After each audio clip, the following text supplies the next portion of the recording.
یہ جو انہوں نے کیا نا سیاست میں، آج تک کسی بھی الیکٹڈ لوگوں کو حکومت ملی نہیں۔ آپ کوئی بھی دور دیکھ لیں، کوئی بھی ٹنڈور دیکھ لیں، اور میں نے ہمیشہ جب بھی یہ بات آئی ہے نا سیاست کی اور اداروں کی، میں نے ہمیشہ ایک چیز پہ زور دیا ہے، اس میں ساری غلطی سیاستدانوں کی ہے۔ اب مجھے آپ بتائیں، یحییٰ صاحب سے شروع ہو جائے، یوسف سے شروع ہو جائیں، آپ ریاض صاحب سے کون لے کے آئے ان لوگوں کو؟ یہی جمہوری حکومتوں نے ان کو سلیکٹ کیا اور ہمیشہ انہوں نے نچلے سطح سے اٹھایا۔ ایک آرمی چیف اپنی تلق کے بیس پہ اس کو آرمی چیف بنایا، اور کل کو اس نے ہی ان کا تختہ الٹ دیا۔ اسی طرح بھٹو صاحب نے کیا، اسی طرح جناب وہ نواز شریف صاحب کرتے رہے ہیں، اسی طرح جناب بے نظیر صاحبہ نے بھی کیا تھا۔ اب مسئلہ یہ ہے کہ جب تک آپ میرٹ نہیں کریں گے، جب تک یہ سیاستدان یا صاحب اقتدار لوگ میرٹ پہ کام نہیں کریں گے، تب تک یہ چیزیں ٹھیک نہیں ہو سکتی۔ اور میں یہ سمجھتا ہوں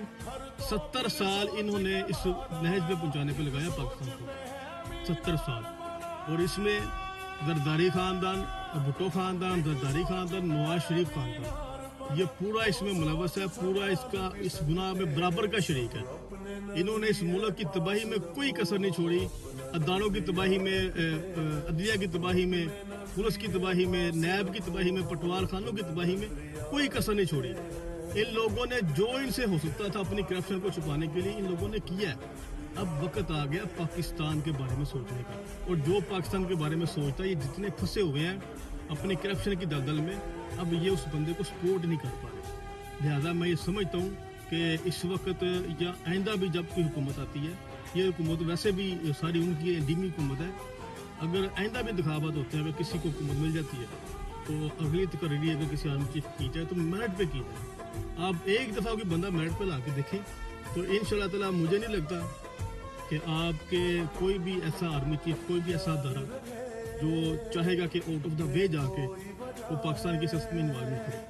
جب تک سیاستدان ان کو کھینچ کے نہیں لائیں گے۔ اور میں سمجھتا ہوں سیاستدانوں کو ابھی بھی اپنا کبرا درست کرنا چاہیے۔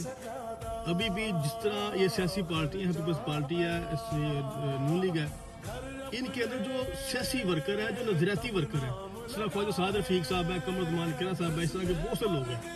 ان لوگوں کو ان کی پارٹیوں میں جو ہے نا وہ اہم عہدوں پہ یا اہم پالیسی میکنگ میں ان کا کردار ہونا چاہیے۔ جب ایسے لوگ پالیسی میکنگ میں آئیں گے نا پارٹیوں کے اندر، ان کی پارٹیوں کے فیصلے بھی ٹھیک ہوں گے، اور اس کی وجہ سے آپ کے جتنے بھی ادارے ہیں ان کی تعیناتیاں بھی بہتر ہوں گی، اچھی ہوں گی، اور پاکستان کے حالات اس سے بہتر ہو سکتے ہیں۔ اور میرا یہی پیغام ہے اپنے تمام سیاستدانوں سے، سیاسی حریفوں سے، سیاسی پارٹیوں سے، کہ اپنے قبلہ ابھی بھی وقت ہے درست کر لیں، کیونکہ آپ سب کو مار پڑ گئی، باری باری آپ سب نے ٹھڈے کھائے ہیں اور آپ سب نے بوٹ پالش کی ہے۔ اب ہم جیسے نئے سیاستدان اگر آ رہے ہیں تو ہمارے لیے کچھ اسپیس چھوڑ جائے، ہمارے لیے نہ صرف جو آپ کے بچے آ رہے ہیں، جو نئے صدر صاحب کے لیے جو ہماری وہ بہنیں ہیں بختاور صاحبہ، ان کے جو بیٹے ہیں، یا براور صاحب کو اللہ تعالیٰ شادی کے اولاد دے تو ان کے جو بچے ہوں گے ان کے لیے کوئی بہتری چھوڑ جائیں، کوئی ایسی چیز چھوڑ جائے ان کے لیے بھی کہ اگر وہ کل کو سیاست کرے تو ان کو کسی کے بوٹ پالش نہ کرنے پڑے۔ اور آپ نے ہمارے لیے بھی کوئی آپشن نہیں چھوڑی۔ اس کے علاوہ جو میں سمجھتا ہوں کہ ابھی ہم سیاست کرتے ہیں تو ہمارے لیے بھی جو ہم دیکھ رہے ہیں ان فیوچر بھی کہ ہمیں اگر سیاست کرنی ہے تو ہمیں کسی سے کمپرومائز کرنا پڑے گا، مفاہمت کرنی پڑے گی، تو ہم سمجھتے ہیں کہ ہمیں یہ نہیں کرنی چاہیے۔ اگر ہم نہیں کریں گے تو ہمارا بھی حال دوسری جماعتوں کی طرح ہوگا۔ تو میں گزارش کروں گا تمام سیاسی پارٹیوں سے جو اقتدار میں بیٹھی ہیں، جو اپوزیشن میں ہیں، جو مین اسٹریم کی سیاسی پارٹی ہیں، ان کے سے گزارش کروں گا کہ ابھی بھی وقت ہے، سنبھل جائیں، سمجھ جائیں، اور جو انیشیٹو پاکستان کے حق میں بہتر ہے وہ لیں۔ اللہ ہم سب کا امین و سکون۔